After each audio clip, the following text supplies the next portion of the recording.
Namaste, myself Shaitan. As we are in the continuation of that DT test, and in that DT test, we are in the beginning of. So, as we discussed in the earlier, that harness is very important for any kind of a material. So, the Rockwell harness testing is a general method for measuring the bulk hardness of the metallic and polymer material. So although the hardness testing does not give a direct measurement of any performance properties, and the hardness of a material correlated to the directly with its strength, wear resistance, and other properties. So the Rockwell hardness test measures hardness in the simplest way possible by pressing an indenter into the surface of the material with a specific load and then measuring how far the indenter was able to penetrate. Most of the time, the indenter is made of either a steel ball or the diamond ball. So we discussed these things in the earlier lectures, that how that particular Rockwell hardness test is providing the impression on that particular material, and that material is basically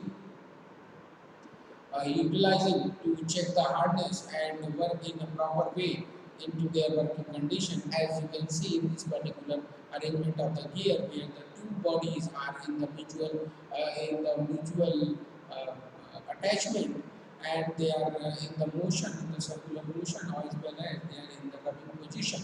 So what is the reason that it sustains that particular material without hampering, without harnessing their situation?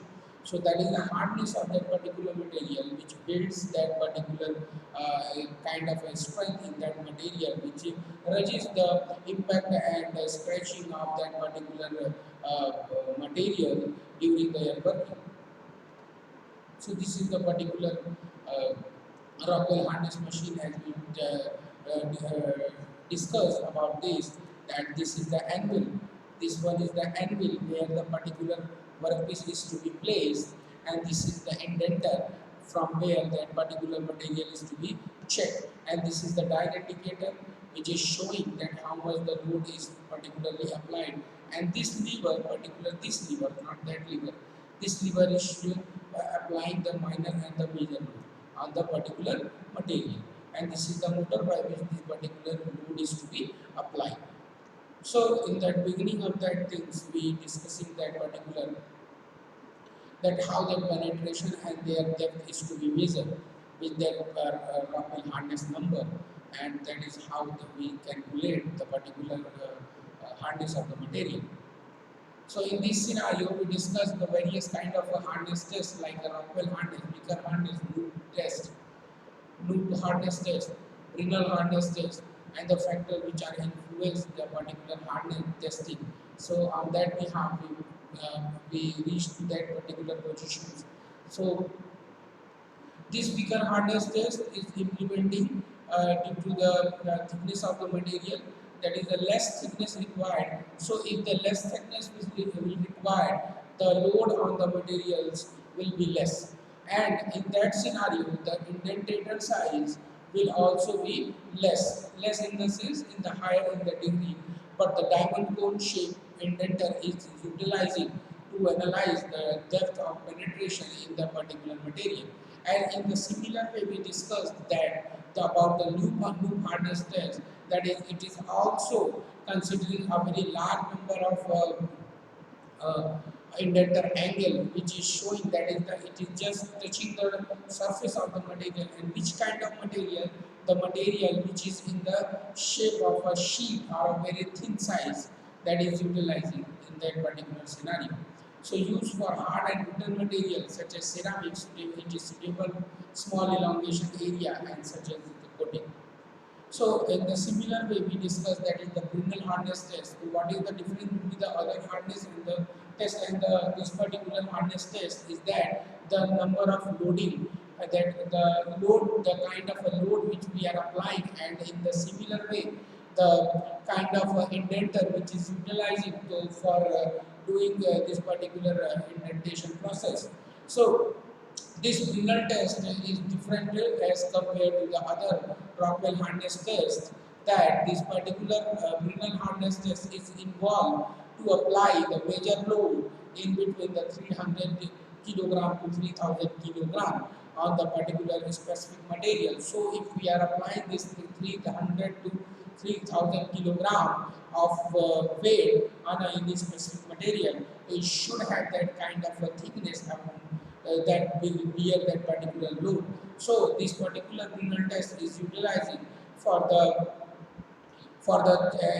checking the hardness of the thick material which is having the dimension above the 50 centimeter or 50 mm, you can say.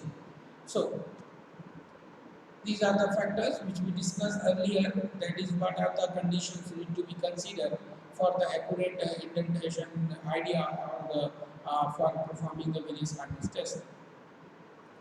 So now we are focusing this particular instrument, the various factors which particularly need to be considered regarding the performing that particular hardness test. So first is the instrument factor, that is the which kind of load you are applying, the accuracy of the applying load and the repeatability of the load. So these particular 3 points is the kind factor which is coming from the instrument factor way, that is how you can consider the particular hardness test.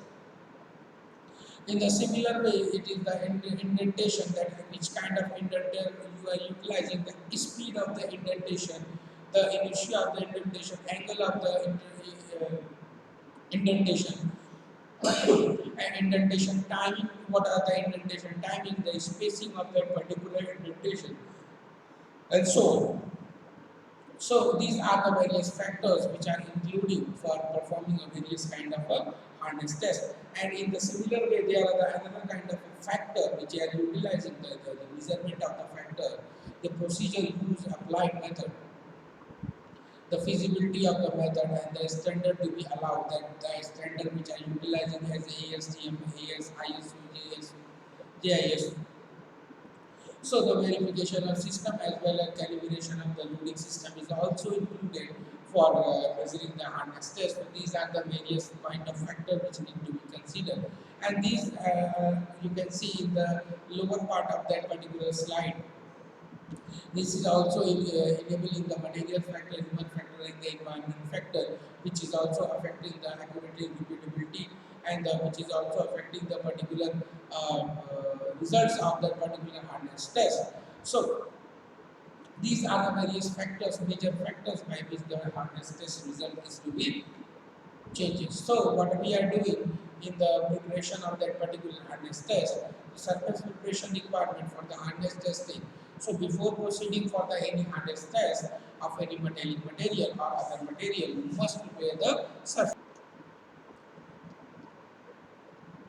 So for that thing, we are considering that the surface preparation is most required for performing any kind of operation or the test. So the required surface condition depend on the type of the test and the load used. So in general, the quality of surface preparation has a direct effect on the hardness test result. Suppose we have a kind of a test specimen which is not clear on the surface, which is having some kind of a rust, some kinds of impurity on its surface. So the test result will not be compiled in a better way. So for that, we need to clean out that particular rusting on the surface of that particular specimen. So in general, the quality of surface preparation has a direct effect on the hardness test result. So you should consider the trade-off between the surface quality and test result variation before deciding on an interior surface preparation. So these are the factors we need to consider, and that is why the surface preparation is required for performing the test.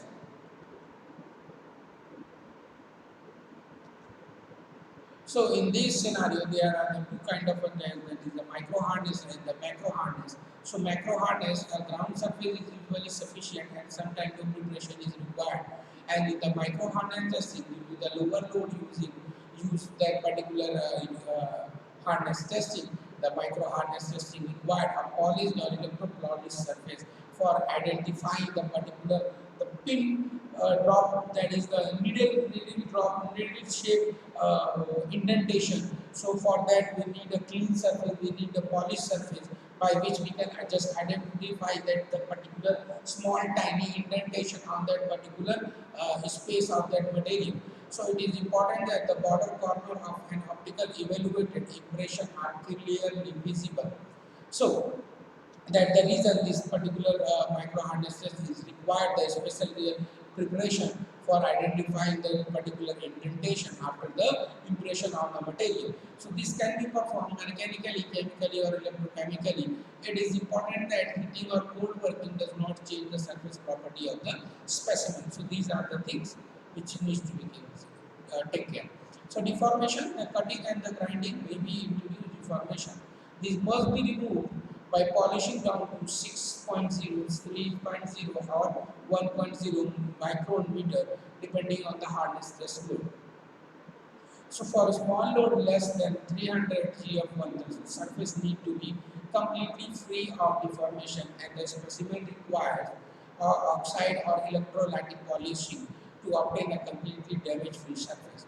So you should also take into account that soft and or ductile material, that is for the HD less than 120 to 150 are more sensitive when it comes to the introducing preparation artifact. So in that below table in the next slide we will show some data results that where the surface preparation is to be taken care. So Rockwell hardness result, that micro hardness test, no surface preparation on the ground test is to be no ground preparation is required. In the Brinell, that is the Brinell hardness, that is the this HPHR is the short form, that is the hardness of Rockwell, hardness of Brittle, that is the Beaker hardness, that is the loop hardness, and that is the showing that this particular hardness testing is it required the surface preparation or not. So in the Rockwell hardness, that is the macro hardness test is happening. So no surface preparation of the ground level preparation is to be required. But in the Brinell hardness test, it is also that the hardness, the macro hardness test is applied and where the machine ground polish or it is in the lab. But in the bigger hardness test, in the micro hardness test, which is to be grounded, and the micro hardness test, the mechanically polished electro polish is to be happen, and in the loops as well, the micro hardness test is to be happening. So highly polished and electro polished particular surface preparation is required. So the definition of the hardness testing load, it is defined as per the standard that is showing in this particular table. The official hardness testing load are expressed in Newton. However, historically load were expressed in kilogram force, gram force or the pound. So correlation between the kg of kp and n. 1 kilogram force is 1000 gram force, and that is the 1 kp. So the term micro hardness testing is usually used when the indentation load are below or equal to 1 kilogram F. So the term micro hardness testing is used when the load are higher than 1 kgf. If standard permit, use the highest possible load force for the largest indent to ensure the most accurate result.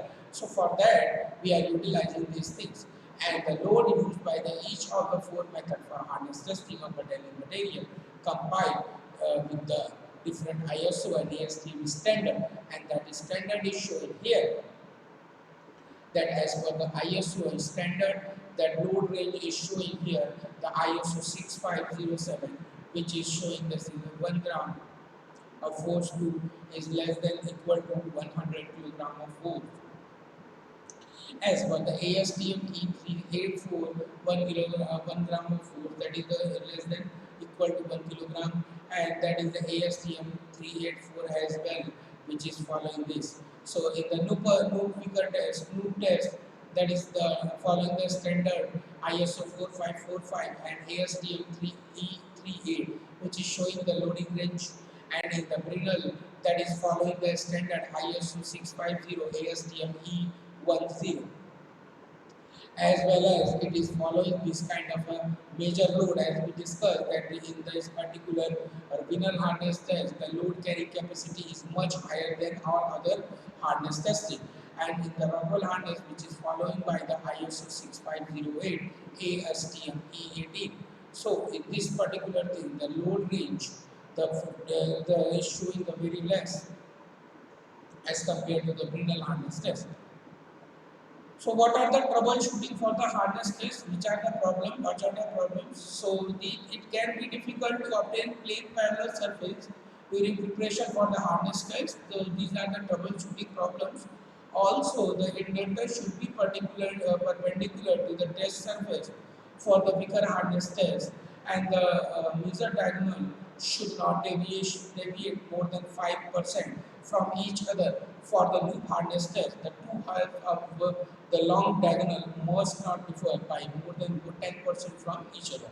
So next problem what they are facing, if the surface finish of a specimen is too rough, it might be hard to evaluate the corner of an indent, especially if automatic equipment is used. Scratch from preparation may cause a misreading of indent size when using automatically hardness testing. And in the similar way, if the specimen is not properly cleaned after mechanical preparation and you perform an optical reading of the hardness test, an automatic reading might result in the misinterpretation of the corner of the indent.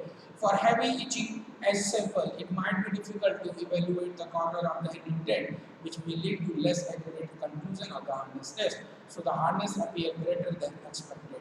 So this particular scenario is showing in this figure, that is how the particular indentation is taking place, and the dial indicator is showing the result, and that indentation in the material is showing. So this is the Brinell hardness test where the indenter is different as compared to that particular scenarios, and this particular thing is to be happen. So for now, I am concluding this lecture, and we will discuss in detail in the next lecture.